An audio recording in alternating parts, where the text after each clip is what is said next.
Hare Ram, Ram Ram, Hare Hare. We are continuing reading from Srila Prabhupada's books. Now we're reading from Srila Prabhupada's lectures on the topic of leaving our bodies.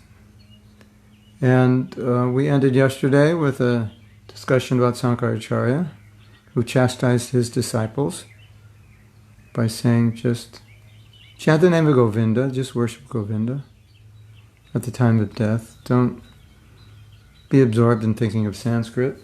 And what do we also discuss? I just want to review. Prabhupada said going back to Godhead is the process of life. In other words, I think it's another way of saying that's the purpose of life. That's what you're supposed to do. And Prabhupada said, we also read, Prabhupada said you can go back to Godhead in a second. For a devotee, he goes in a second. Prabhupada also said, we read previously, for a devotee, going back to Godhead is like very easy, and for a non-devotee, it's very difficult. It's very painful and disorienting. But for a devotee, it's not like that. The devotee is like the kitten in the mouth of the cat. And what else did we read? What else did we study? We talked about something very simple. We talked about how, from a very logical point of view, it makes no sense to want to remain in the material world. Because we gave the example that when you go on vacation, you have choices of different places to go. But if they give you a choice of a place where you don't die, you don't work, everything is blissful, there's no misery, that would be an easy choice. As we say in America, that would be a no-brainer. Yeah, of course. Well, that's what we should do. And so we discussed the logicality of spiritual life, especially preparing ourselves to go back to Godhead. And then we discussed the conditioning and the influence of Maya. And Prabhupada said, but Maya will convince you it's so much trouble to do that. The better you stay here, and you can make it okay here. So we had discussed that. And so we're going to continue discussing today what Prabhupada said about Sankaracharya. We chanted that song, Bhaja Govinda, Bhaja Govindam, Bhaja Govindam Murhamate Prapte Sanihite Kale Marane Nahi Nahi Rakshati Dukrin Karane. We discussed that song. And we're going to continue discussing that, see what Prabhupada said about that. And in addition, we have some other quotes from Srila Prabhupada to confirm what we've been speaking about lately. A lot of things that I say, then we find the quotes from Srila Prabhupada, and then I bring those in just to see it exactly what Prabhupada's saying. I think it's one thing to hear it, but it's also nice to see it, isn't it? So we're going to talk about that. We had mentioned about only sinful people see Yamaraj, not devotees, and how devotees are protected and so forth. So we're going to read some things Prabhupada said about that. Again, we're going to read, how long does it take to be Krishna conscious? Prabhupada talks about that. How long does it take? Not long. And Prabhupada's going to tell us, just takes a moment. This is good news, right? Okay, hold on. Yes, hold on. And we're going to read how Prabhupada said modern civilization is mad because they're not preparing for going back to God. We'll see if we get that far. And we had discussed about becoming a rat in your next life. That was an example Prabhupada gave. There's another quote, and Prabhupada actually cites a real life story of a man who he believes possibly became a rat in his next life. So we're going to read, why is Prabhupada thinking like that? But first, we're going to chant Jai Radha Madhava. as ordained by our beloved spiritual master who introduced this. Introduced this song before Bhagavatam class. Hare Krishna. So I just have to move over a little. We'll move this a little bit. Like this. Hare Krishna.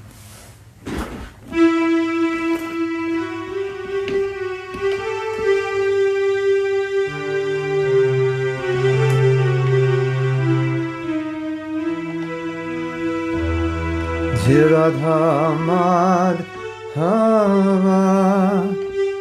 Kunja Vihari Radha Madhava Kunja Vihari Gopi Janamallabha Girivaradhari Gopi Hare Krishna. Gopi Jana Vallabha Girivara Dhari Kishodha Nandana Brajajana Ranjana Kishodha Nandana Brajajana Ranjana Kishodha Nandana Brajajana Ranjana Jamuna Tira Banachari Jamuna Tira Banachari Radha Madhava Kunjabi Hari Radha Madhava Kunjabi Hari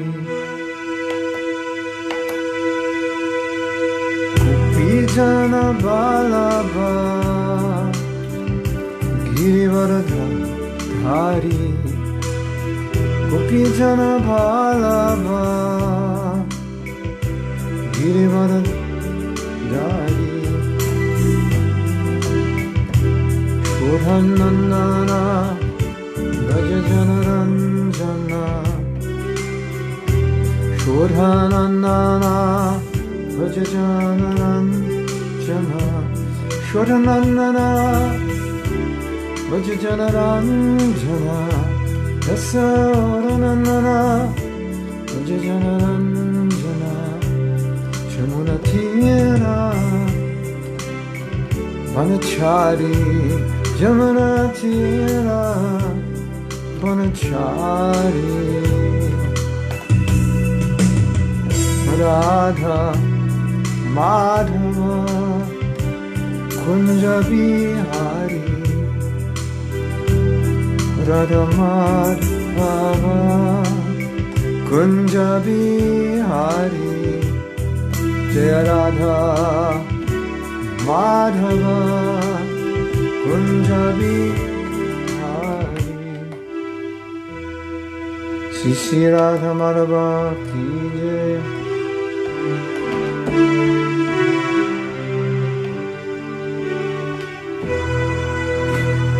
Shri Radha Madhava Ki Jai Grantaraj Srimad Bhagavatam Ki Jai Nitai Gopamanande Hari Hari Bo Srila Prabhupada Ki Jai Gaur Bhakta Vrinda Ki Jai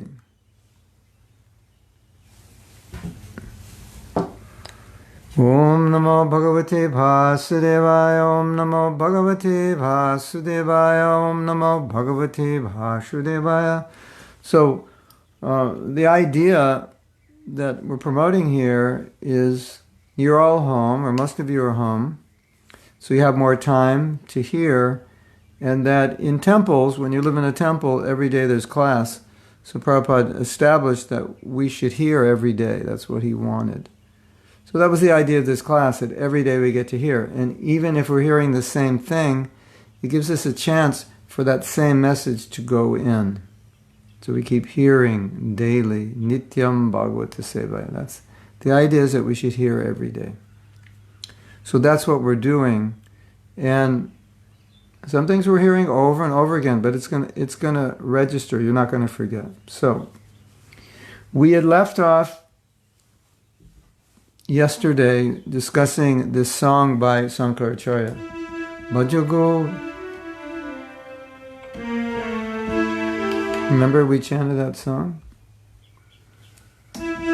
Bhaja Govinda, Bhaja Govinda, Bhaja Govinda Muhamate, Prapte Sanite, Kale Marane, Nahi Nahi Rakshati Dukin, Dukin, Karane, Nahi Nahi Rakshati Dukin, Karane. Bhaja Govinda, Bhaja Govinda, Bhaja Govinda Mudhamate. That means worship Govinda, you mudha, you rascal. Or you could say you ass. It's just a nasty word, you fool. It's actually, mudha means ass, but it means fool. So he's speaking to his disciples and he's saying, Bhaja Govindam, Bhaja Govindam, Bhaja Govindam Mudhamate. You big fool. Worship Govinda. Why are you a fool? Because you think you're going to be liberated by understanding Sanskrit and philosophizing. You won't. It won't save you. So he says, Prapte sanihite kale marane. At the time of death, your Sanskrit knowledge won't save you. So Prabhupada goes on to explain. We will read. You fools and rascals, all your grammatical word jugglery of suffixes, prefixes, and philosophical speculation will not save you at the time of death. Just worship Govinda, worship Govinda, worship Govinda. Of course, we could rephrase this, make it more, let's say, appropriate to our situation in modern context. You fools and rascals, your money will not save you at the time of death. Your expertise in this or that will not save you at the time of death. Whatever in this world you have, it won't save you at the time of death. So, Kamaniya is putting up the link if you want to go to the Google Drive and get this document. It's there, so you can download it. And we are now on page 34, if you have the document. So we update it every once in a while, and as we update it, we'll give you the new link, so you can download it if you want. It's quite a nice document. We're up to 36 pages now. And I researched on the Veda base the phrase at the moment of death. And we've researched through Prabhupada's books, and now we're in his lectures and conversations. So these are all now from his lectures and conversations. Some of it, we already got the lectures and conversations from the other books, Path of Perfection and so forth. So we've read a lot of that, but there's more, and so that's what we're reading from. Prabhupada explains, so there is a very famous prayer made by Shankara. Shankaracharya has made many prayers about Krishna, especially about his Vrindavan Leela he has made. He has worshipped Krishna in many ways. And last, this is his last composition of poetry. Bhaja Govindam, Bhaja Govindam, Bhaja Govindam, Mudhamate. You fools, you Mudhamate. Mudhamate means you fools. He was addressing the whole world. You fools, Bhaja Govindam, just become devotee of Krishna. Just become Krishna conscious. So that's interesting. Not only was he addressing his disciples, Prabhupada saying he was addressing the whole world. That's interesting, isn't it? I think so. Yeah. Okay, hold on. There's too much light here. Don't go away. I'll be back in the count of 5. 1, 2, 3, 4, 5. True to my word, I'm back. Okay. Now, maybe that's better. Let's continue reading. Prapte sanihite kale marane nahi rakshati dukrin korane. You are philosophizing. you are taking on grammar, and this way and that way. Because these people, they want to establish impersonalism from Bhagavad Gita by the strength of grammar. Such a nonsense they are. They want to understand God through grammar. You see, God is so cheap that he can be understood through grammar. Hare Krishna. Interesting, isn't it? Interesting. Therefore, especially he specified prapte sanihite kale marane. When death will catch you, your grammar, dukran prata, this will not save you. You fools, you please become Krishna conscious, Krishna conscious.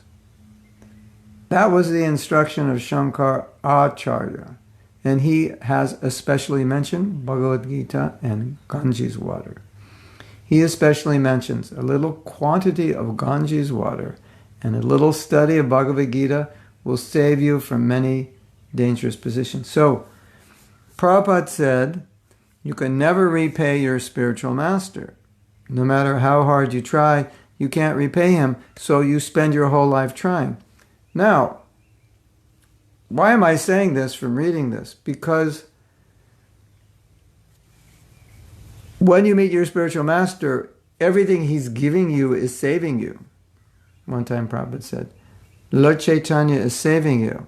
But in Bengali, all the S's are SH. Sh, sh. They don't say s. They don't say sit down. They say shit down. Shit down. Sho. So everything is SH. This is kind of a joke for us. Instead of saying sit down. But, so Prabhupada said, Lord Chaitanya has come to save you. And they said, to save you or to shave you? Because Prabhupada actually said shave you. Chaitanya Mahaprabhu has come to shave you. Because that's how you say S in Bengali, shave. Sh, not say, there's no save, shave. And the devotee said, Prabhupada, do you mean he's come to save you or shave you? And Prabhupada said, yes. Lord Chaitanya has come to save you and shave you.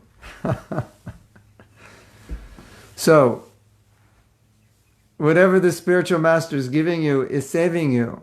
Right? Because here he's saying a little Ganga water, and what else did he say? Ganga water, Bhagavad Gita. So, whatever your spiritual master is giving you is saving you. That's why you're eternally indebted. And I tell the story when I first saw Prabhupada. I saw Prabhupada, I was like overwhelmed. I started choking up, tears coming to my eyes. And I was like, why is this? And I realized, well, this is the person, this is the only person on this planet who is getting me out of material entanglement. He's the only one. He's the one that's going to end the process of birth and death for me. So it was a very emotional experience, as you could imagine. And so that's why Prabhupada said you can never repay your guru, because he's the one who's pulling you out of the material world. So how indebted you are. And how is he pulling us out of the world? A little holy name, little Bhagavad Gita, little Charnamrita. He's giving you all the things that will pull you out. So Prabhupada's saying here, even a little of this will free you.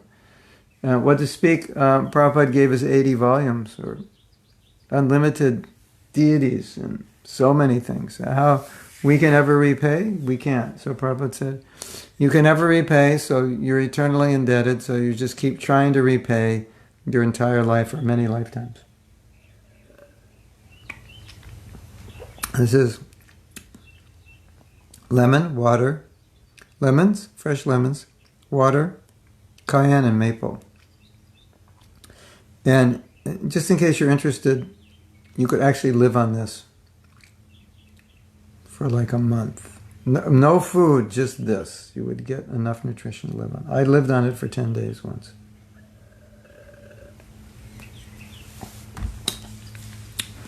Hare Krishna. Well, save time. You don't have to cook. Okay. So Shankaracharya did the supreme change-up. He was giving them Mayavad philosophy, but actually he's Lord Shiva. He's a devotee. And then finally at the end, it's kind of like,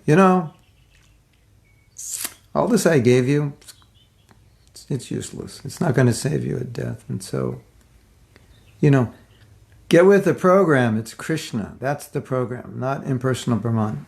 Get on the program. Hare Krishna. So he kind of, and so they were confused. And they thought maybe at the moment of death he's lost his mind and he's telling us things he's never told us.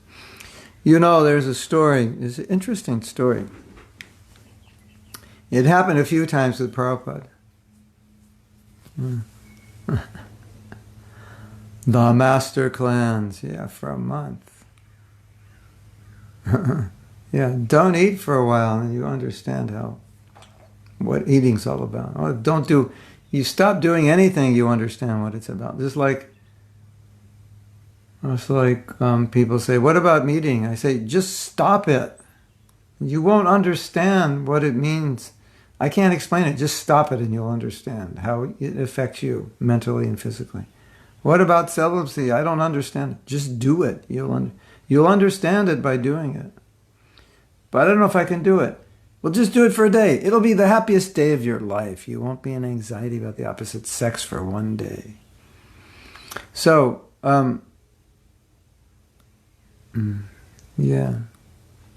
that's great. Austerity is good. So regarding this change-up of instruction, sometimes Prabhupada would give an instruction, and it was different from an instruction he previously gave. And so devotees would say, but Prabhupada, Srila Prabhupada, but you gave us this other instruction. Now you're giving us this new instruction. Then what would Prabhupada say? Well, he would say, if you believed me then, you should believe me now. That was his answer. You like that answer? That's a good answer, right? You have doubt in the instruction of Prabhupada. It seems to be that he said something different before. He said, and it may be that he did, or it may be that you thought it was different and it wasn't. But even if it was, Prabhupada said, well, if you believe me then, believe me now. Here's the latest new instruction I want to give you. That's very interesting. It's an interesting faith. It's an interesting discussion on faith. Okay, so I want to go on to the next one, and the next one is called Only Sinful People See Yamaraj, and I just wanted to bring this up because we had mentioned this, and I just wanted to bring up an authoritative quote. Because you read, and we discussed a little bit about, well, if you're a devotee, Yamaraj won't bother you. And even if you're not so much of a devotee, if you've done some devotional service, he's not going to bother you. So here's the authoritative quote.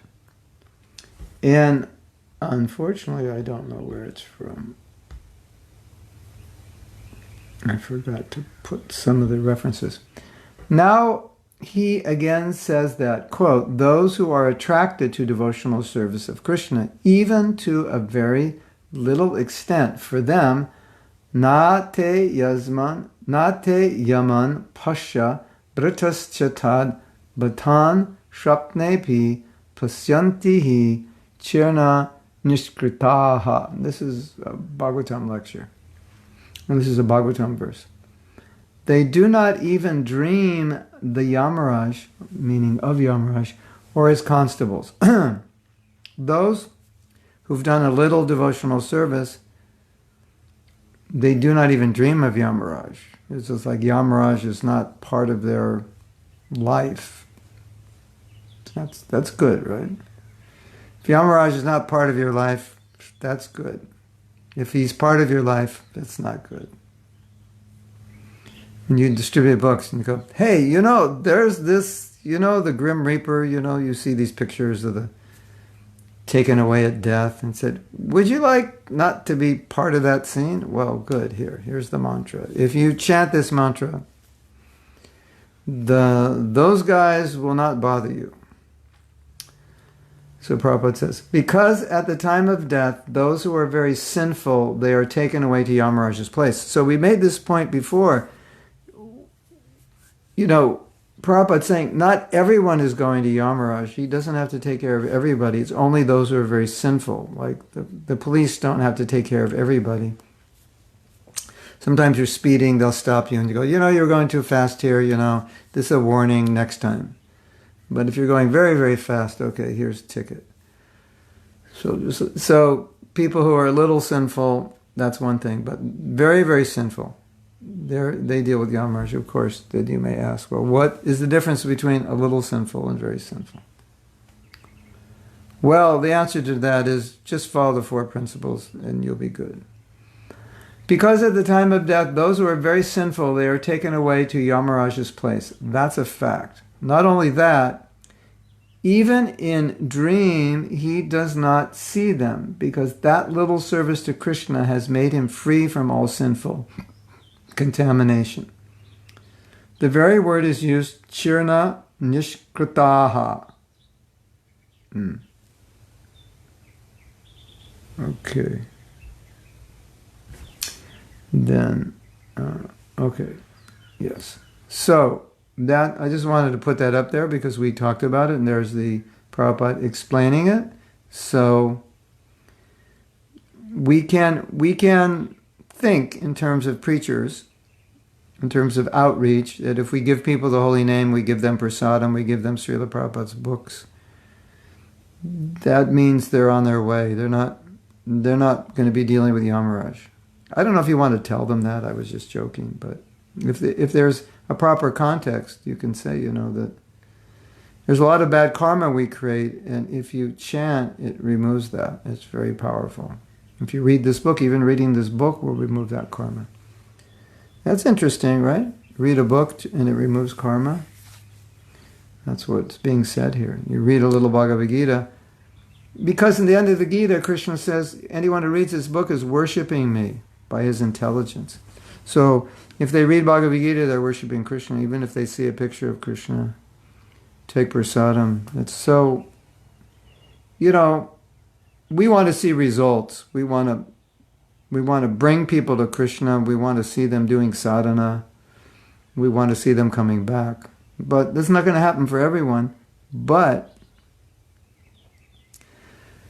these people they're not going to be dancing with Yamaraj. Definitely not. That's another song, right? You don't want to dance with Yamaraj tonight. Yeah. So this is interesting, because what is Prabhupada saying here? He's saying, not only that, he even in dream does not see them, because that little service to Krishna has made him free from all sinful reaction.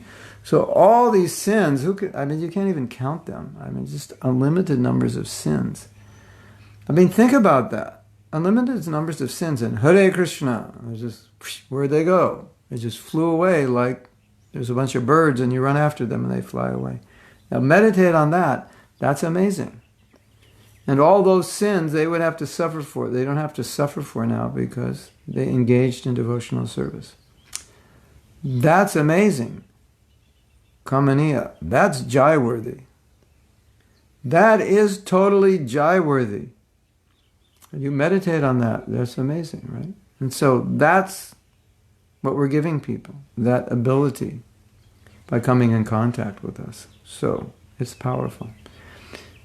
The other point is that if we're going to help them in Krishna consciousness, they have to become free from the sinful contamination to move forward. So the process that we're asking them to do, it's the same all along, and it will affect them differently at different stages. First, removing sins, then purification starts. But even if they don't take to it, then they'll get another chance.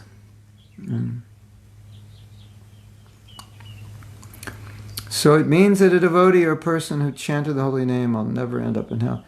That's in Narada Muni's instructions. They'll never. One who's done devotional service He'll never, I mean, unless you really become offensive to your guru, then who knows what could happen to you. That is a different thing. But ordinary course of circumstances, Bhagavatam says, they don't suffer the same course that ordinary person suffers once they become devotees or engage in devotional service. That's joy-worthy, Prabhu. Hare Krishna. That statement is quite joy-worthy, Prabhu. Thank you for saying that. So, that's the version of the Bhagavatam. Yeah. So that's the power of bhakti. That's the fortune. And Srila Prabhupada, when he was preaching, he knew he was giving this fortune to people. And so, he was very... You see how Prabhupada was pushing. Do Rath Yatra here, do Rath Yatra there, do festival here, distribute books here, Harinam here.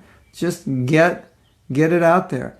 And then we would think, yeah, but so many books we give, we know, it's even worse today. People do not read so much.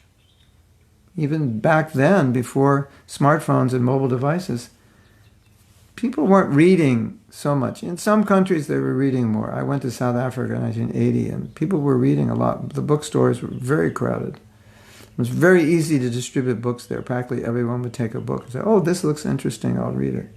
Can you imagine going on book distribution? And everyone you give a book to says, oh, this looks quite interesting. How much is it? Can I give you a donation? That's what it was like distributing books in South Africa in 1981. In America, you say, this is true. This is true. Just to give you an idea what America was like. So we'd give someone a book. We'd give someone a book, and we found that if we just told them, you can have the book, then they would say, okay. But if they said, how much is it? And you gave a price, they would just give it back to you. No, I don't want it. So we'd say, no, we don't sell them. How much is it? No, we don't sell them. They go, okay. And so you could tell them about the book in the hopes that you could interest them. Sometimes, I don't think this happens so much now. Maybe, I'm not sure. But sometimes, at the end, when we would say, well, like I said, we don't sell the books, but we just ask for donations. You gave me the book. You told me the book was free. You gave it to me. I'm not going to give you anything. And the person says, well, let's say you gave him a Bhagavad Gita. I say, well, could I give you a little book? Take that back. Give you a little book. That one you can have, but this costs something to print. No, you gave me the book. And they walk away. That would happen. Not with everyone, but that would happen. Then I went to South Africa and asked for a donation. Are you giving the book? And they go, it's very interesting. Can I give you a donation? That was pretty common. Good place to distribute books, especially if you don't like book distribution, you would have loved it there. It was hard to leave the street. The people were so nice. And then you'd meet a really interested person, but they didn't have any money. Honestly, they didn't have any money. And you'd say, when you meet a person who's really interested, you say, just take the book. No problem. I want you to read it. And they'd say, I can't do that. I didn't pay for it. That's not right. Hare Krishna. Interesting, right? Now, what were we talking about? I totally got off track. Can someone remind me before I diverted? What were we talking about? I definitely was going to say something, and I definitely forgot what it was. And I definitely remembered. So, before I got diverted, we were talking about how just a little bit of bhakti saves one from sin. So Prabhupada's pushing all these avenues of Krishna consciousness because he knows that it's so important for people to get this. So then we were finding people weren't reading books, and we were questioning, well, why are we putting so much emphasis on doing something like publishing books and distributing them if nobody's going to read them? And there are different answers Prabhupada gave. And one answer was interesting. And it relates to what we're talking about. He said, there's no question of reading. Just by touching, they'll become purified. Because the book is a deity. So it's like, and then the deity goes in the home. And then the deity's purifying the home. So it's that same principle. As I said, we want people to read the books. We want to encourage them to read the books. We want to write articles and write books also, which would be easy for people to read, which would be, like sometimes devotees think, maybe we should write a novel, a Krishna conscious novel. People like novels, the Harry Potter in Krishna consciousness type thing. So we want them to read. We're not satisfied that they get a book and they go home, put it on their shelf, and never read it. Still, Prabhupada said they benefit. So what's better? Not getting a book and not reading the book because you don't have it, or getting the book, giving a donation, touching the book, putting it on your shelf and not reading it. Obviously, the second is better because they engaged in devotional service. And the second is also better because they can read the book at any point in the future. They can read it because they have it. Or, and this happens often, someone else reads it.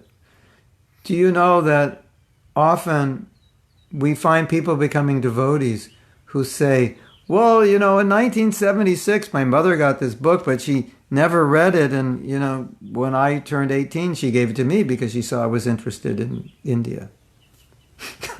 So that book waited for her daughter to be born and reach the ripe age that she could appreciate it, and then she was given the book. So it happens like that. So at least we understand why Prabhupada's pushing.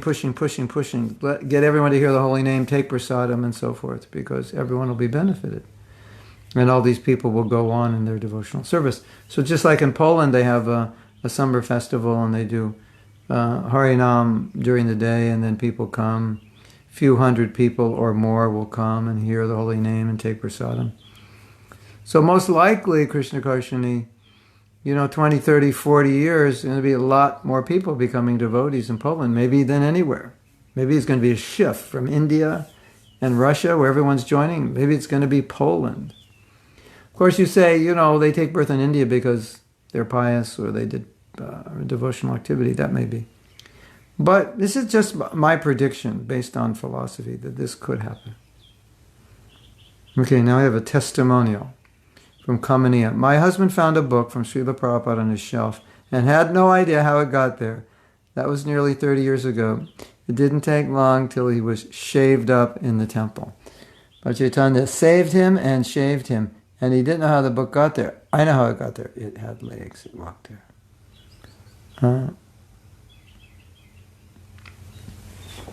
That's a beautiful story. You want to be Krishna conscious, even the books will walk into your room. Hare Krishna. It's like I think Prabhupada knew, just get enough books out there, and the people who are ready now will read them now. And the people who are ready later will read them later. And also, we have to think the world's going to change. And when things get really bad, like coronavirus was like, hello, things are kind of bad now. And, maybe they could get worse. And when they do get worse, a lot of people have the books on the shelf, will be, distraught, and they'll read them. So I'm going back, Krishna Karshan, he says, what about devotees who gave up KC and came back to sinful activities? Even if they're making sins, they will not end in hell. Not according to Bhagavatam. I have to find that verse. You want me to find that verse? See if I can find that verse if you give me a second.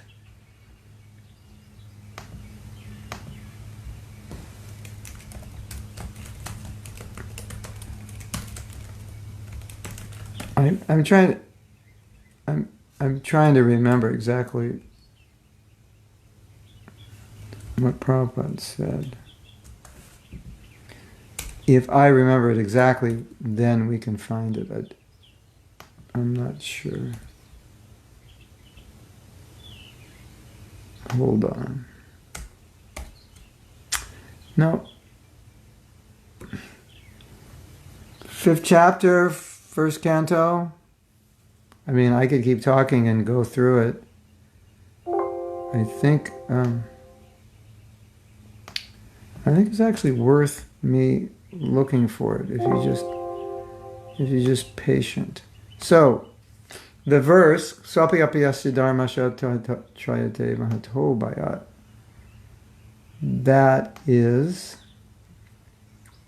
that's the verse that says, yeah, when you do bhakti, you're saved. Okay, so let's go. I mean, what are we going to do? Should we read the 5th chapter of the 1st canto together? Does anyone know that verse? Narada Muni says that once you do devotional service, your actions will not be the same ever again. You will not suffer. Because once I think I know. Hold on a little longer. Once having tasted. I think that's it. Da-da-da. Maybe. No.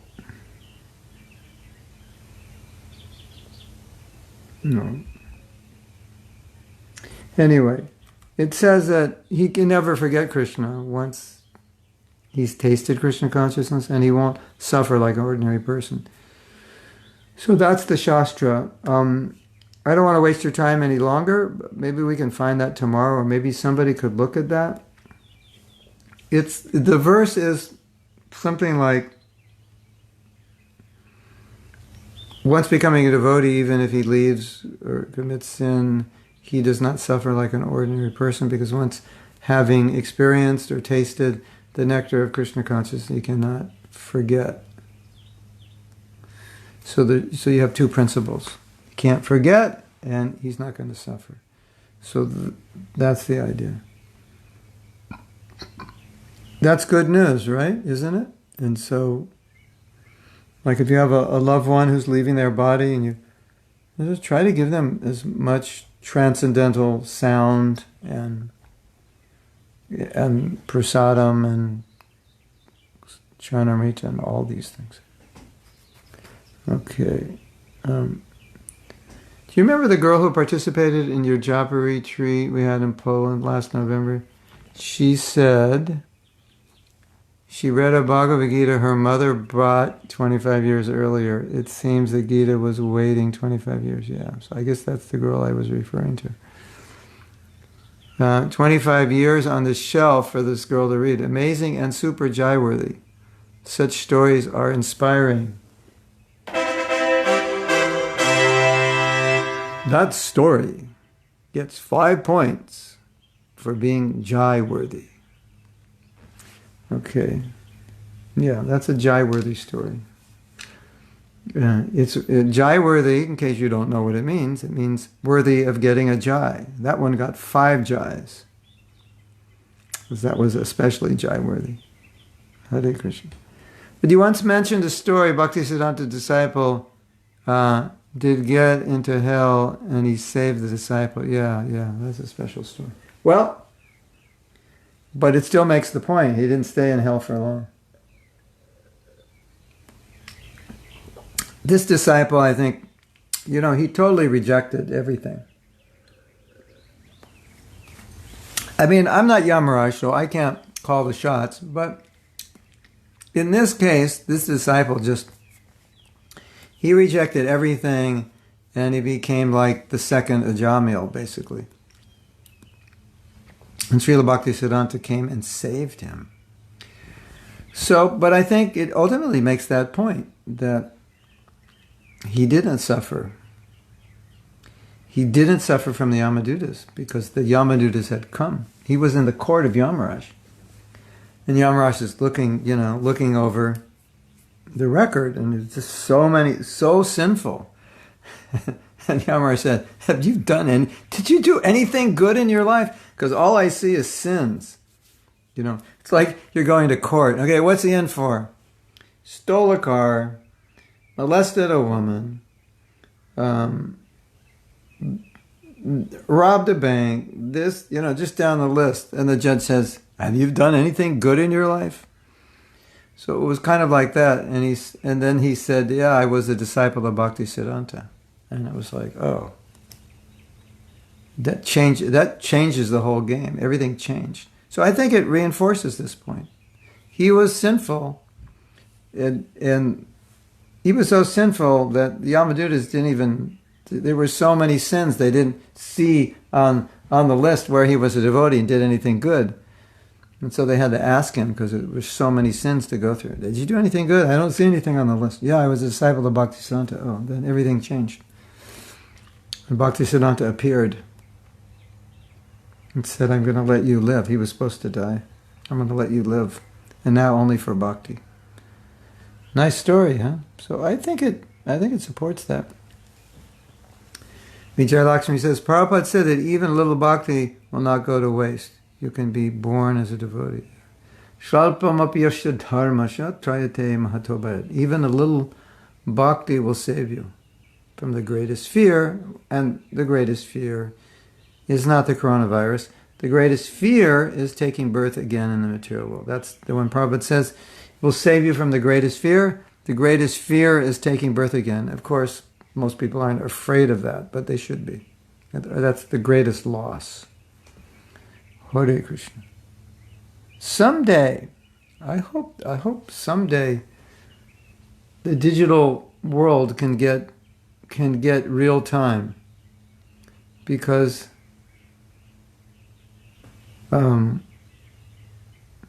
I say something and then 10 seconds later there's a smiley face or something. I'm like, okay, what did I say that they're smiling for? Because I've already said 6 things after that. Anyway, it's the world of the digital world. It's still great. We can all be together, right? Talking about Krishna, having Bhagavatam class. We had what was yesterday? It was Friday, yeah. Yesterday I got to do a retreat, participate in a retreat in South Africa. So that was the fastest trip to South Africa I ever took. All I had to hit was join on Zoom, and I was in South Africa. And meeting all these students. So that was nice. Hold on a second. Plug in my computer. Okay. So that was nice, yeah. So we were fortunate. Okay, so let's go on. We have the next quote is entitled, "In 1 second you can be Krishna conscious." Wow. And then your question is, how do I do that? What's the secret? We're going to find out the secret. 1 second. 1 second to Krishna consciousness. What's the secret? Okay. I didn't write down where this was from, but this is a conversation, and I would say this is 1968, more or less. So the guest is asking how long it will take for anyone can achieve perfection. How many? This must be India. No, but it couldn't. Maybe not. Maybe he's taken a lot of drugs. How long it will take for anyone can achieve perfection. How many stages one must go through, or how many years, how many centuries? Wow.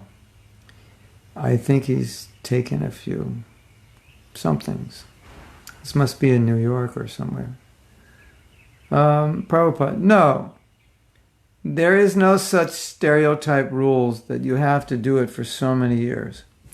So many. It depends on your personal energy of progress. It is very simple to understand. Suppose a man is diseased. No doctor can guarantee that this will be cured in so many days. You see, it depends on the situation of the patient's condition and accepting the treatment. Similarly, it can be cured in 1 day, or it may not be cured in 1,000 days. That will depend on the patient. That's a very important point. There's a break in the recording, and I think Prabhupada's saying, we have got instances that one got perfection in Krishna consciousness within a few seconds also. That is also possible, because it is spiritual. What is the example? Maharaj Katvanga. You heard this story, Maharaj Katvanga? We got a blessing, as I remember the story. You got a blessing. What do you want? We'll give you, the demigods, what do you want? We'll give you anything you want. That's interesting. That question is interesting, isn't it? What do you want? We'll give you anything. You know, the genie comes. Yes, master. What do you want? I'll give you anything. And so, what do you ask for? And he asked an interesting question. He said, I want to know when I'm going to die. Isn't that interesting? Like, if you could get anything you want, how many people in the world would ask, tell me when I'm going to die? I don't think any, or very few. I could get anything. Wow. Think, if you could get anything, what would you ask for? So the demigod said, you have only a moment to live. And he immediately surrendered to Krishna. I mean, if you knew you only had a moment, you might be saying your whole life, it's so hard to surrender.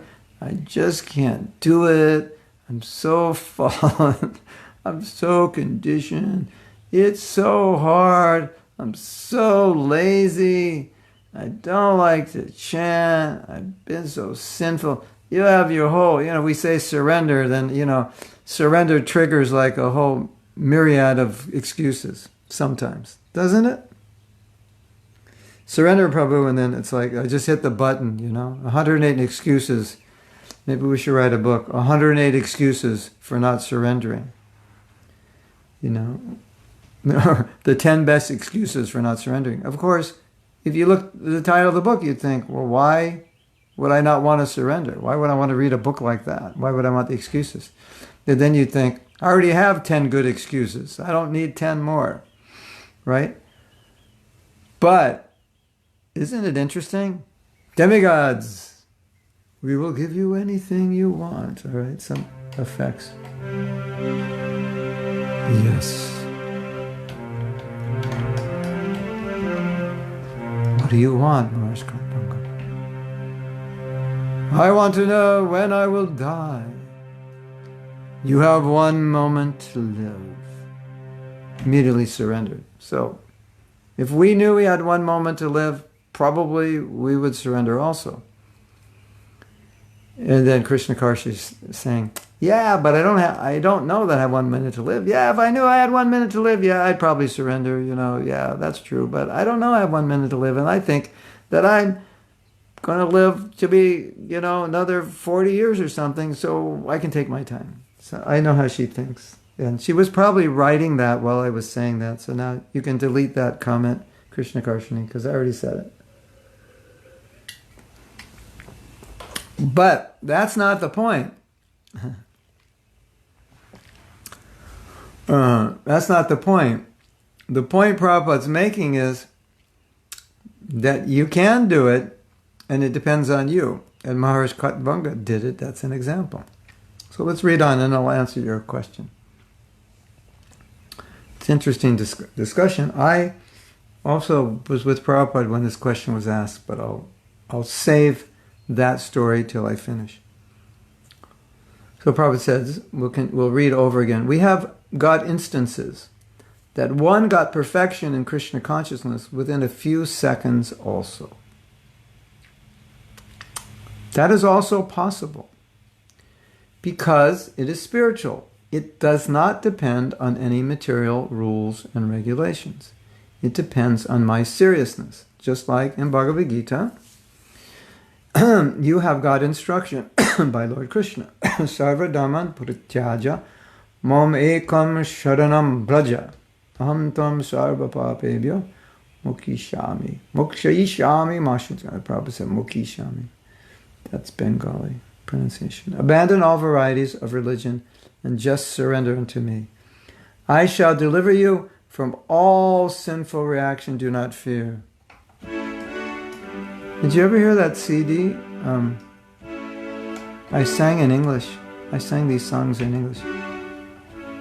Sarvanama Paritaja. I sang it. Okay, let's do it. Like Sarvadhamam Paritaja Mamekam sharanam braja, aham tam sarva papebhyo, mokishami ma suchaha. And I think I sang it in English. Just give up all varieties of religion and surrender unto me. I shall protect you from all sinful reactions. Do not fear. Do not fear. Do not fear.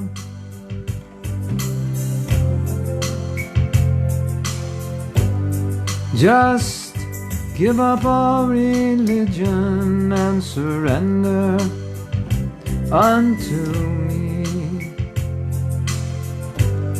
and I will protect you from all sins.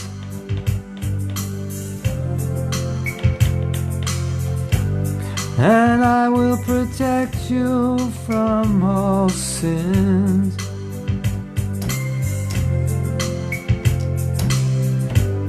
And I will protect you from all sins.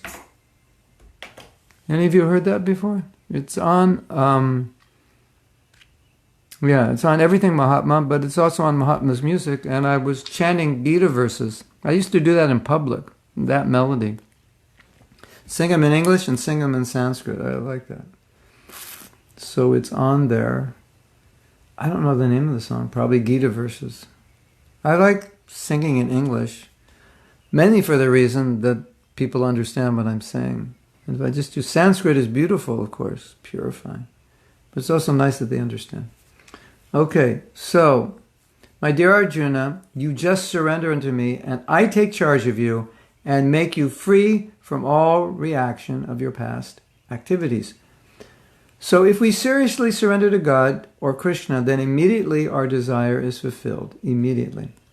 But we are not prepared. That is the difficulty. Maya will instruct me. Why? I remember yesterday I was saying. Now, this is beautiful. This is Prabhupada. Sometimes in his lectures, he takes the part of Maya and starts speaking as Maya would speak. You could do a play. One devotee's, oh Krishna, why is it so hard? I'm trying. I have so many desires and so hard to control the mind. And please help me. Then Maya comes up and says, Maya says, why you shall surrender? Why are you taking so much trouble? This is difficult. So, Maya will instruct me. Why you shall surrender. That's it. So it depends on how long it will take to cure this disease. Therefore, Srimad Bhagavatam it is said, Savai punsa paro dharma yato bhaktir hokshaje. That the perfection of human life is pure bhakti. So, time for a story.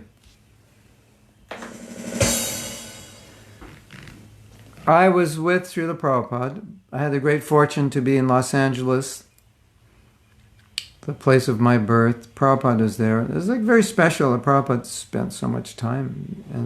And the temple was more or less, it was very close to the neighborhood I grew up in, like a mile away. Maybe I could walk, maybe in a half hour I could walk to my house. And Hridayananda Maharaj, he also lived in that neighborhood, and he lived closer to the temple, where it is now. So you could walk to his house. He would probably walk from his house to the temple in like 15 minutes or 20 minutes max. So there was this man who was helping. He was a lawyer. He was helping us, and he wanted to meet Prabhupada, and I guess he was reading our books, and I guess he had to read our books to understand us, so that he could represent us. And so he asked Prabhupada, how long does it take to surrender? And Prabhupada has given this answer before, and it's so typical of Prabhupada's mood. Srila Prabhupada, how long does it take to surrender? 1 moment. Takes one moment, provided you surrender. There's a video of Prabhupada in Australia, and this same question was asked. It comes up sometimes on YouTube, Facebook, WhatsApp, where it comes up on social media. It's just a short clip. How long does it take to surrender? 1 moment. And Prabhupada shoots back immediately. 1 moment. Can surrender in 1 moment, provided you take the Krishna consciousness. So, and we're thinking, but surrender is such a big thing. So Prabhupada told this man, surrender means to accept Krishna and his instructions. So you can do that in a moment. So if you accept those instructions, and then you make effort to follow those instructions, you're surrendered. You know, it's a continuum. It's not completely surrendered. But that was Prabhupada's definition. I'm surrendered to Krishna. I believe what he says, and I'm trying to follow. I'm surrendered. I can do that, and I can surrender more and more and more. But I can sufficiently surrender. How long does it take? 1 moment. How long did it take Katvanga? 1 moment. He had a lot of impetus, you could say.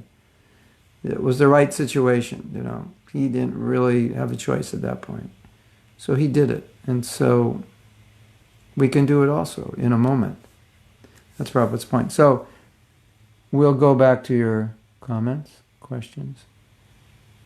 So Krishna Karshini is asking why we as devotees, sometimes we surrender after, sometimes we unsurrender.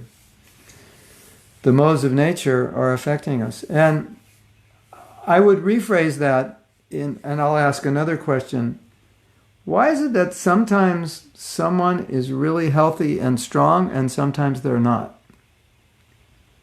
Well, you know, last time I saw you, you look so healthy and so strong. You go, yeah, I was doing yoga every day and I was just taking juice for breakfast. I was getting to bed early, getting sufficient sleep. And then, 3 days a week I was riding my bike and doing pranayama every morning. But now I just kind of I stopped exercising and my diet is bad and a lot of stress in my life. Okay, so that's pretty obvious why you were surrendered to your health regimen and now you're not. So when we get affected by the modes of nature, it could be you've committed offenses, but when we get affected by the modes of nature and we don't fight back, and we allow those modes to control us, then passion and ignorance, especially ignorance, when ignorance starts to predominate, then that's when we fall back. Or when passion predominates, we start thinking about, what do I want, not what Krishna wants. What do I want to get, not what I want to give up. So, the solution to that, and we all experience this, because, you go to the temple, you hear a class, the kirtan's ecstatic, and you feel very inspired. Or what to speak if you go to the Holy Dham and do parikrama and retreats and so forth. But then you go back, you're going back into a different environment. The environment has a different effect on you. And so you have to create, within that environment, you have to make sure that you're protected on all four sides by creating a very Krishna conscious environment. And if you do, then you will be very inspired, you'll be very strong. But if you don't, then it's like you left holes there's holes in your window. Well, you can't have holes in your window. We have screens. But a lot of countries don't have screens. It prevents insects from coming in. And you have a hole in your screen, the insects come in. So if you have a hole in your fort, then you let in some of the modes of nature and they start affecting you. That's what's happening. And then instead of thinking of surrender, we think about how I can enjoy, what I can get, what's in it for me. That's the problem. It's the modes of nature. And that's why you have realizations that you forget, because the environment in which those realizations had come may have changed. And so you may have been in a specific environment that evoked those realizations, and now that environment's different, so you don't have them. So that's something to consider. Did that answer your question? Did that explain it? the thing also is that the tattva, the philosophical answer is because you can always unsurrender. How come sometimes we surrender and sometimes we desurrender? We unsurrender. And the answer is because you can. That's the short tattva. Because you have independence and you can do it. That's why you do it. If you couldn't unsurrender, then we wouldn't even be here in the first place. So because we can unsurrender, then we can surrender also. If we have the choice to unsurrender, we have the choice to surrender. Now, here's the good news. When you go back to Godhead, you will never unsurrender after that. Your surrender will be protected eternally. So just get there ASAP and you'll be fine. And you won't have to worry about unsurrender. But as long as you're in this world, you'll have to worry sometimes about unsurrender. Because you're in the contamination of the modes of nature. And the modes of nature, if the modes of nature, wow, this would be a great play. We get each mode of nature, and each mode of nature speaks to you. So you're a devotee. They actually did a play like this. Maybe not exactly. But you're a devotee. And you're contemplating bhakti, and you're thinking about your struggles, your anarthas, but you're praying and you're sincere. And then the different modes of nature come up, and they start talking to you, telling you all these things. You know, Prabhu, hardly anyone is going to be Krishna conscious. It's just like, it's artificial, I mean, like, you think, you're so stupid to think you could actually be Krishna conscious in this life. I mean, look at you. You've deprived yourself of so much enjoyment. You're not even happy. And, and you're wearing tilak and dhoti, kurta, tilak, walking around, strutting around like you're some devotee, but inside you're thinking, you know what you're thinking, and you know those things you want. So why artificially repress? Just like do it, and then like when you're 70 or something, you can get back to this. And then, then you get the mode of ignorance speaking. Oh, I don't really know. I mean, if this is all true, I mean, are you sure this is all true? I mean, these books are kind of old and, I mean, like, this is like 2020, and a lot of this stuff is like, I mean, just what the books say about women. It's like, this is like, I don't know. So that's what's going on. So the modes of nature are speaking, and we are foolishly listening, and then we unsurrender. So the modes of nature may speak, just don't listen. And that's why Prabhupada, Nityam Bhagavata Shevaya, every day, here. Get this influx of transcendental sound in your system. And then the more you hear transcendental sound, the more you want to surrender. The less you hear it, the more you're going to hear from Maya. Mistress of Illusion. I had a song about Maya. Maya, mistress of illusion. So, and Krishna Karshani, if you ever decide to unsurrender, you can always decide to resurrender in 1 second. You can decide to unsurrender in a second and resurrender. At least if you decide to unsurrender, program yourself to immediately, within 1 nanosecond, resurrender. Just, oh, that was a crazy thought. Resurrender. Oh, I'm thinking this would be nice to do that. Resurrender. Just keep resurrendering. So maybe we have to talk about, I'll give a lecture called Resurrender to Krishna. And I was like, resurrender? What does that mean? Because it's almost like at every moment you have to keep resurrendering, because as a conditioned soul, we're like constantly unsurrendering. So it's like unsurrendering. Oh, resurrender, Prabhu. You're talking to yourself. You want to hear a funny story about talking to yourself? So this lady, she's in the market, and her kid is screaming, "Ah! I want this, I want that," and just screaming and kicking and yelling, and it was like, an atom bomb in the supermarket. And the mother is like really calm. Said, "Jennifer, just calm down. Jennifer, everything's going to be okay. Jennifer, we're going to get through this. And there was a man there, and he's a self-development teacher. And he was watching this. He was so impressed. And he said, "Ma'am, I was watching you deal with your child." And she was saying to her child, "Jennifer, we're going to get through this. Jennifer, it's going to be okay. Jennifer, just calm down. We can deal with this." So he just kept saying, "Jennifer, Jennifer."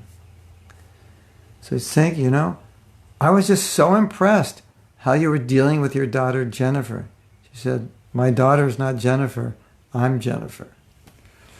So sometimes we have to be Jennifer. We have to talk to ourselves. So Maya's talking and say, "Okay, Mahatma Prabhu, it's time to resurrender." That was a crazy thought. That was a crazy idea. Let's resurrender. So this is in our tradition, even though it might seem from an outsider's perspective to be kind of strange. In our tradition, we actually talk to our mind because we understand we are not the mind, and we as intelligence and soul sometimes need to reason with the mind because the mind's a little rowdy like a little kid. So, my dear mind, just could you sit down for a minute? We need to talk. You know those thoughts like, yeah, I don't need them. And so, can you just kind of come along with me? Because I'm going towards Krishna and you seem to be whining and having traumas about that and tantrums sometimes, screaming for sense gratification. I just want to go to Krishna. So could you just go with me? I don't really want to fight with you. Just can you cooperate with my new program? So sometimes we have to reason with our mind, with intelligence. So, everyone, today's class is entitled Resurrender to Krishna. I never used that word before. That's interesting. When Maya comes at you, resurrender to Krishna. That's the name of today's class. Satyarupa, you can write that. Satyarupa, you should give a title to every one of these classes. No.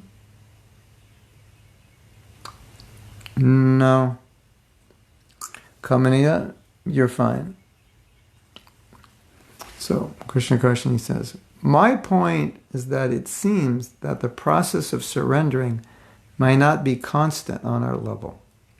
We may surrender to Krishna thinking that it's going to be always this way, but after some time, we again unsurrender." Yeah. That's just the nature of surrender. That if you read Vishwanath Chakravarti Thakur's Madhurya Kadambini, he describes this, that at a certain level, you just go up and down all the time because you're dealing with the modes of nature. But that's why you have Nishta. Nishta is that point where you stop going up and down and you're steady. So then when you're Nishta, this won't happen. Surrender, resurrender, doubts, faith. I want to enjoy, I want to renounce. Devotional service is ecstatic, next day it's horrible. That's more of a beginning stages of bhakti. And so when you come to Nishta, that doesn't happen so much. So that's part of the reason. And of course, beginning stages of bhakti, there's more influence of the modes of nature. So that's why that happens. Now, it's time for a commercial before I forget. This is very interesting, this commercial, because every Saturday I give class at 6 o'clock. And we designed this time so the devotees in Australia, this is too late now for them. This is like midnight for them or something. Or 11. Right now it's probably midnight for them. So they asked if we can give a class earlier. So 6 o'clock. My time is 8 o'clock. Yeah, so it's 11:30 p.m. for them. So this is too late. But this class starts at 10 p.m. So I said, well, why don't we go? We used to do classes on a special time for them. So I said, well, why don't we do it now? Because I can, now I can guarantee. Before I can't guarantee because I travel. So we decided we would do 5 o'clock. But then they had daylight saving time. So 5 o'clock was 8 o'clock. Then they had daylight saving time. So then they kicked it back to 6 because 6 becomes 8. And every Saturday, I would sit here and tell you, class is at 5 because that's when it first was. And I got 5 in my head somehow, and 6 didn't replace the 5. I don't know if that ever happens to you, like you hear something the first time, and even though it changes, you keep the first one in your mind. And then I made a statement, and now this is going to be hard to convince you. I made a statement, and I said, I think I said to all of you, you can correct me if I'm wrong, I think I said to all of you, if I ever tell you that the class in Australia is at 5 p.m., don't listen to me because it's at 6. And I told that to Guru Nishta, who does the scheduling on my website, class schedule. I say, if I ever tell you it's at 6, don't believe me. Disobey that order. Now I have a problem. So I have to explain myself. Otherwise, you'll think this is a trick. Krishna Karshani said, can you make the class earlier because it's late in Europe? I said, okay, let me ask. And I asked, can we make it earlier? And Sundari Radha said, yes, we can make it earlier. I said, so let's do it. She said, we can do it an hour earlier because that will be 7 o'clock in Krishna Karshani. That's like midnight for you, or 1 in the morning. But anyway, so we're going to do it at 7 their time, which is 5 p.m. here. So now, remember that story I told you earlier? Prabhupada said, if you believe me then, believe me now. Now you believe me then. If I tell you it's 5, don't believe me. Well, now you have to believe me now. If I tell you it's 5, believe me. So now the class is back to 5. Every day at 5, we're giving class. So, and believe me, this is not a trick. It's actually, we did it. I had to explain that. So I just remembered that, and I wanted to tell you in case I would forget. Okay. Just resurrender to Lord Krishna. All of you resurrender at every moment. Recalibrate. It's like you have to be like a GPS, constantly recalibrating, resurrendering. Okay? Kamini, you didn't miss anything we didn't ask you to do anything. Marco says, if we really experience the Krishna consciousness, we don't want to leave it. Yeah. So that's a higher stage. So that's Nishta, you're steady. There's a steady influx of Krishna consciousness, and it's strong, so you don't want to leave. Definitely. But below that, you go up and down. The faith is not strong yet. You're not evolved yet. You're dealing with the modes of nature. So Annalise has a question, all the way from Ecuador. We have free will in the spiritual world. You have free will everywhere. But the difference is you won't misuse it. But having said that, Krishna Karshani is going to say, if you're in the spiritual world and you can't misuse your free will, how did we get here? Did we actually fall from the spiritual world? Dun, da, da, da, da, da. The $1,000, $10,000 million question. Which has nothing to do with today's class, so I'm not going to answer it. But she was going to ask that question. You always have free will because you can't love Krishna without free will. You have to voluntarily choose him. And as Prabhupada said, Krishna doesn't want a bunch of robot devotees. Radharani gets mad at Krishna sometimes, but it enhances their relationship. So yes, in the spiritual world, you have free will. Krishna says, once you go back, you'll never come down. Krishna Karshani says, wait a minute. Once you go back, you'll never leave. So if you're already there, doesn't that mean once there, you don't leave, so you're already there, so why would you leave? Doesn't that mean we were never there? Doesn't make sense. Yeah. It's mysterious, isn't it? That's for another class. For this class, it's just, yes, you always have free will. And you'll say, but in the spiritual world, I can't misuse my free will. Well, you simply use your free will to love Krishna because that's what you do there. And if you want to misuse your free will, and at least you're in the best place to do it, the material world. And all I can say is, we are here, ladies and gentlemen, we are gathered here today in this world because we wanted to misuse our free will. And here we are. So that's why we're here, because we wanted to misuse the free will. And as long as you want to misuse it, this is the best place to be.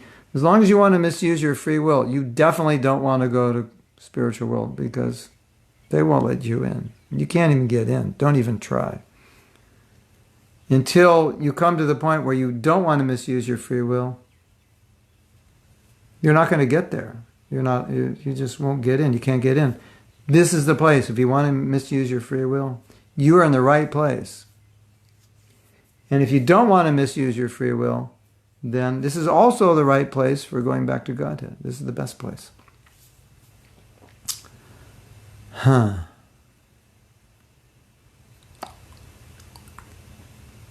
Is that okay? If my answers are not complete and you need more complete answers, just keep asking. So Paran, also known as Piotri Bueno. Bueno? I don't know. I'm hearing the theory that if I get tilak and dhoti, it'll be fear of bad behavior. I'm not sure what you're asking. If we get tilak and dhoti, fear too bad. Can Krishna Karshini, can you ask the question again, because I'm not sure what your husband is asking. I don't want to answer it without being sure. Is he saying, if I wear tilak and dhoti but I act sinfully, will I be protected? Well, I think if that's the question you're asking, I think, wow, look at this. Oh, you just missed it. This orange cardinal bird I was going to show you. We answered this question, and the answer was, don't count on it. Don't count on it. Of course, especially, and you're not asking the question for yourself.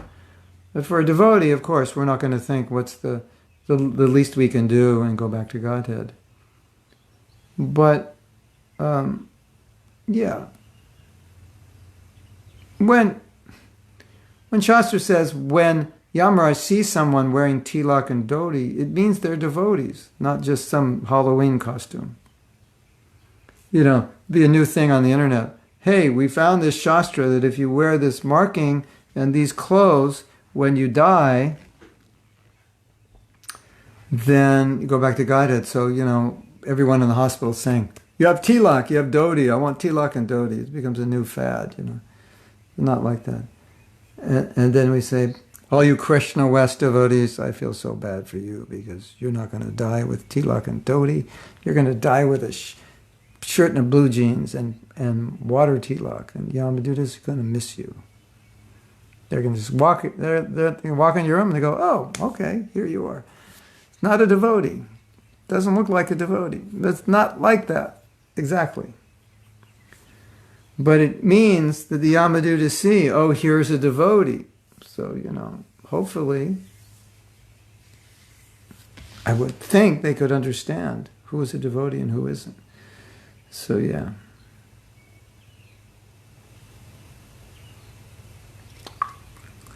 It's time to resurrender. Should we have a resurrender song?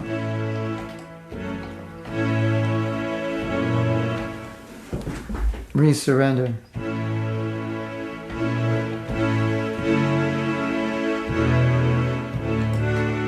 Time to resurrender.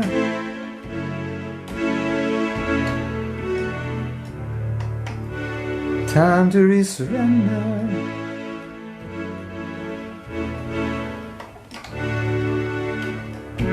Yeah. Anyway, that wasn't very good. All right. Better luck next time. I'll try harder next time. I love this story. What story do you love? I forgot the story. Resurrender, good topic for a daily video. Oh yeah, that's true. Send me a message to remind me. Kamania says, I often talk to Kamania. She needs many reminders and resets. Call her by her name too. I like that. Maybe we should do a video. It's called Devotee Talking to Themselves. So you get a videographer who knows how to do it, and so you're like, there's two of you, and you're talking back and forth. Now, Kamania, you were thinking yesterday, blah, blah, blah, blah, blah. Yeah, I was. So, what's your problem? Well, my problem is that, this is not going to help you become Krishna conscious. Well, you got to be real. You got to take it natural. That would be so funny, wouldn't it? Maybe you could do it, Kamania. You have someone who can do that kind of video, edit it for you. Oh, the theory of tilak and dhoti pushing us to good behavior. Yeah, if you're walking around in tilak and dhoti, then you're representing the Hare Krishna movement publicly. Yeah, you better not rob a bank. If you're going to rob a bank, Parm, don't do it in tilak and dhoti. That's all I can say. Okay? If it's like we could do another video. This would be a riot, So devotee's got tilak on, dhoti, everything, shaved head. And in the video, he's wiping off the tilak, he's putting on a wig, putting on karmi clothes. And say, Prabhu, what are you doing? Why are you getting all dressed up like that? You're going to Sankirtan? He goes, no, I'm going to rob a bank. I don't want to do it in dhoti and tilak. It would be kind of embarrassing. Yeah? So the idea is, and many devotees have said this, that when you're in dhoti and tilak, it's like, okay, I'm a religious person. I better act like a religious person because that's how I'm dressed, So, like if you were a priest, you wouldn't be walking down the street with a can of beer and a cigar. You'd have to de-priestize yourself to do that, right? So it's a kind of protection in that sense. But for preaching, dhoti, Western clothes, we have to decide. But in general, like back in the day when things were different, when we went out, we just went out in dhoti, kurta, tilak, shari, choli, tilak, kantimala. We went out. That's how we went out. We just went out like that. And then there was a certain point in ISKCON where a devotee would, take off the tilak, put on the clothes, and go, Prabhu, where are you going? He goes, I'm going to the drugstore to buy some toothpaste. I was like, why do you have to get all dressed up to do that? He's got his hat on, hide his sika. So that's not necessary. That's a little extreme, So I don't want to scare everybody. Last time I went out, people were fainting. Yeah, maybe. I don't know. We're having fun with this idea. This is Satya Rupa is going to title the classes, and Kamaniya is going to make the videos. Dun, dun, dun. Who wants to make the videos? If I were 30 years younger, I would love to make the videos, but it's kind of, it's my position to give the ideas, but to make those kind of funny videos, I don't know if it's appropriate in my position. But if any of you are inspired, I think these would be. I had another video where you're talking to your bead bag. I don't know if I did this in Poland, So I don't have my bead bag here, but let's say this is my bead bag. This is actually goes over a microphone to prevent the wind. You go outside. So let's say this were feedback, and I'm talking to my feedback, and I'm saying, "You're boring," and the feedback says, "You're boring." No, you're boring. No, you're boring. I don't like you. I don't like you either. So you're having this, why do you make me chant so much? Because you need to. You're contaminated. So you're having this discussion with your feedback. I think it would be really, really, maybe it would go viral. Anybody want to do that? Talking to your feedback. Maybe I could do that. I don't know. I just, I have to have a certain profile. I can't just be a comedian. A public comedian, the comedian guru. I don't know. Maybe you think I should be. Maybe that's the new thing for gurus. But all of you, you need to have a good long talk with your feedback. Yeah, that would be pretty funny, wouldn't it? Hare Krishna. So Krishna Krsna is going to be awake at 11 tonight to hear the class on the habits of highly ineffective people. We've done 3 of the habits already. Last week was on emotional control. It's a good class. It teaches you how to fail. If you want to know how to fail, just come to the class tonight. You will learn how. 10 steps to failing. Of course, the idea is to do the exact opposite of what we're saying in the class. Okay. If you don't put tilak and dhoti, you can provoke to bad behavior. Yeah. Is it true or not? Yeah, for some people, probably. Not for everybody.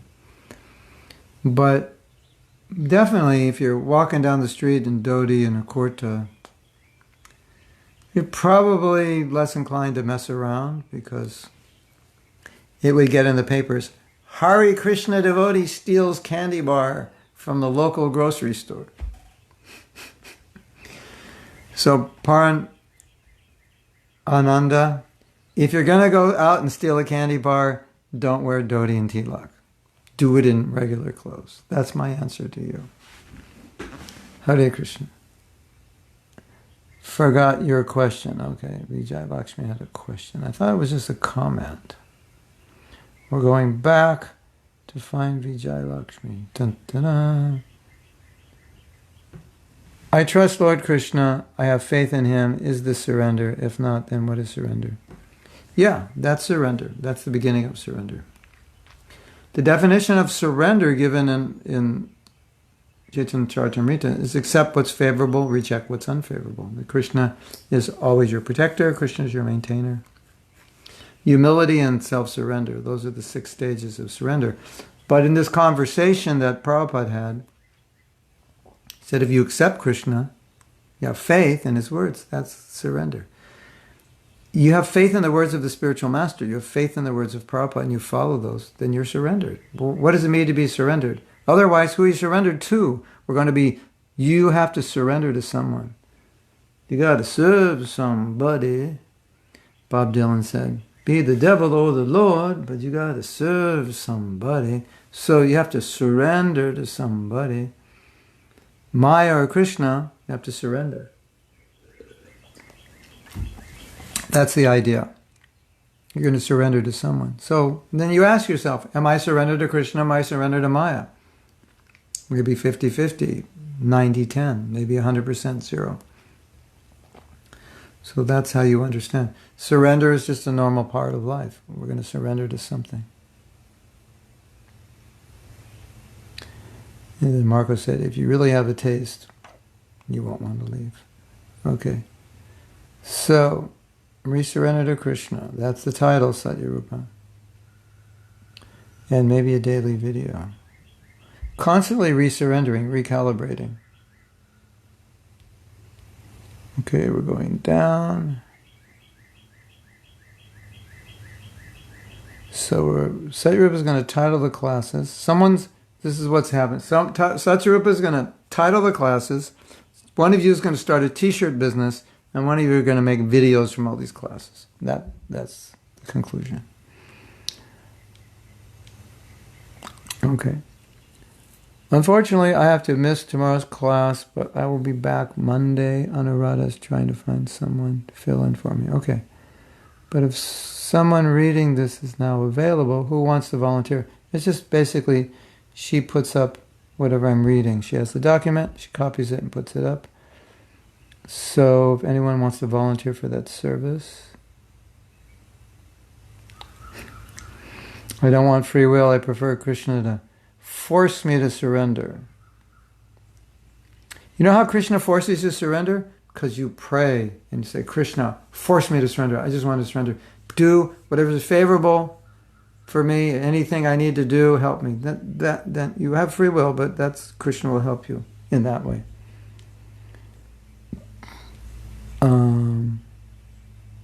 Time zones get me lost in schedules of the classes. Where can I find the schedule for your everyday Facebook classes? On my website. It should say online class schedule. But every morning at 8, I can tell you right now, every morning at 8, Tuesday night at 7 in Spanish. Thursdays at also at 8 o'clock, but that day is translated into Russian, so you just have to listen to Russian. And then 5 o'clock on Saturday. And there are other things. Tomorrow there's a Sunday feast at 7 p.m. We're broadcasting. Actually, I'm doing 2 Sunday feasts tomorrow. Actually, I'm doing 4 classes tomorrow. Hare Krishna. I'm doing a retreat. I'm doing the Bhagavatam. I'm doing a retreat, and they don't want to invite people to retreat because the Zoom is. Then I'm doing a Sunday feast in Columbus and a Sunday feast in Maui at different times.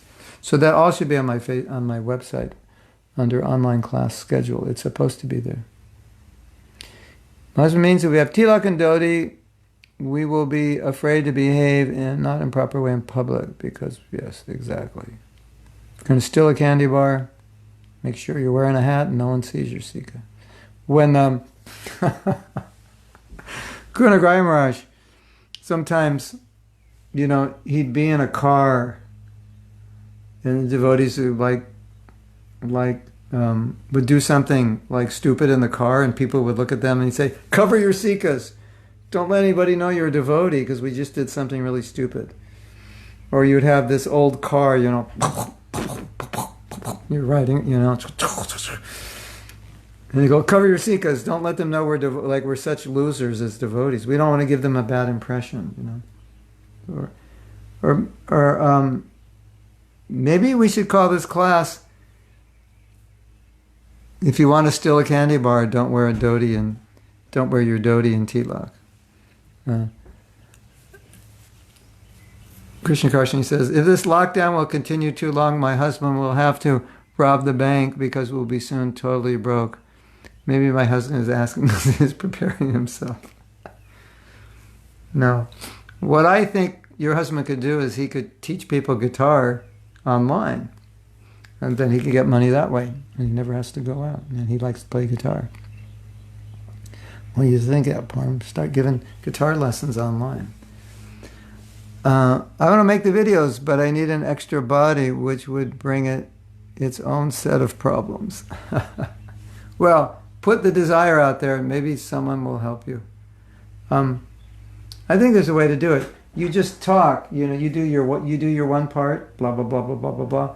Then you do another video of your other part, and then they cut it together. Or you do one part, and then you walk over to the other part, and the video editor will figure out how to get you both in the.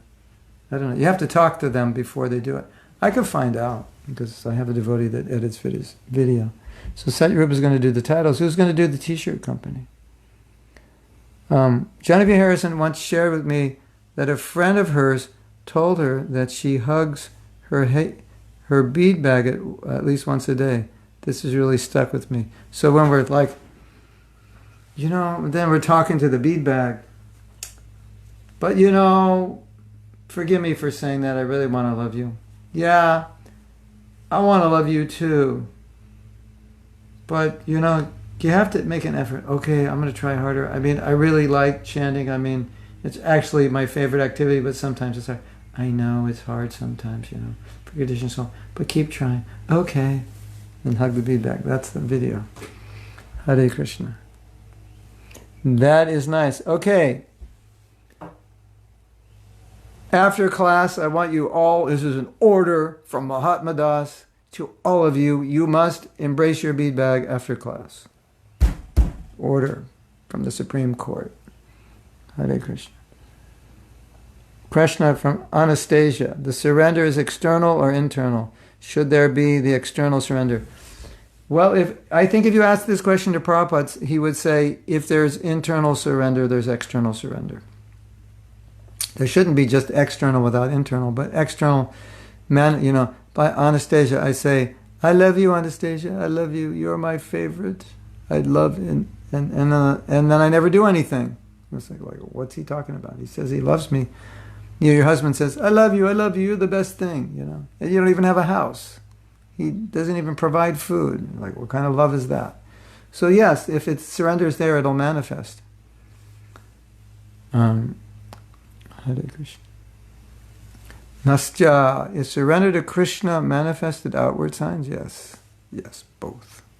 Yeah, because it manifested my adherence to the principles that Prabhupada has given us. I meant time-wise, I would need an extra body to make it happen. Oh, time-wise, yeah. I know what you mean, Kamaniya. Well, anyway, sometime time appears. If time appears for me, I could fool around with it. But if anyone else is inclined to make such videos, I think it would really be, instructing through comedy. Yeah, because when you instruct through comedy, you can say things you could never say directly to people that they need to hear. People say, oh, that's offensive. He's so heavy. How could he say that? Who does he think he is?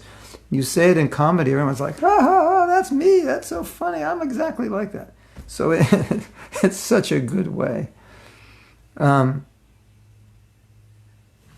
Such a good way, right? So Kamini is asking for volunteers. And if there are volunteers, you can write her, let her know. All you have to do is put up the quotes. And if not, then anyway, somebody can do it. Someone will do it. You all have access. We give you access every day to the documents. So Kamini, someone will do it. And if they don't tell you, okay, Krishna Karshini can do it. So Kamini, can you send her the document, make it easy for her? And then Krishna Karshini, I may add to the document tomorrow, or I may not. We don't have that much. There's only a few quotes left, so I may have to add to it. And I'll send you the updated one. Okay, so thank you everyone. Now it's time for me to leave. And if you want, we'll see you at 5 o'clock. It's 5, it's not 6. 5 o'clock tonight. Don't believe anybody, whatever they say. It's 5. That's what we're going to do. Okay, Hare Krishna to all of you. Srila Prabhupada ki jai. Go Premanandi. I am going to go, and Kamini is going to give, before I go, I think if I go, then we have to wait for Kamini to give Krishna Karshini her email address. I can give it to you, Krishna Karshini. If you want, I'll just email it to you right now. Is that okay? Then we can, because I'm not sure how this works if I go off. I'm just sending an email to Krishna Karshini. And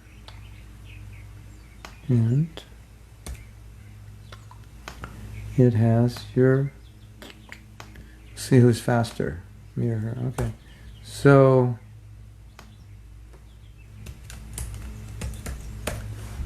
Kandapakoti Kamaniya Visheshashobham Govindamadi Purusham Tamaham Bhajami. Okay. I sent you an email, Krishna Karshini. Yeah. Maybe we should not call these classes anymore. Maybe we should call them comedy routines. Everyone, you can say, oh, have you heard Mahatma Prabhu's comedy routine? He does it every day for an hour and a half. I thought he was giving Bhagavatam class. Yeah, we thought it was Bhagavatam class also, but It's actually a comedy routine. We're laughing we call this laugh your way back to Godhead. Instead of cry your way to another body, laugh your way back to Godhead. He said, it's not Bhagavatam class, it's called laugh your way back to Godhead. Hare Krishna. Srila Prabhupada ki jai. Go Premanandi.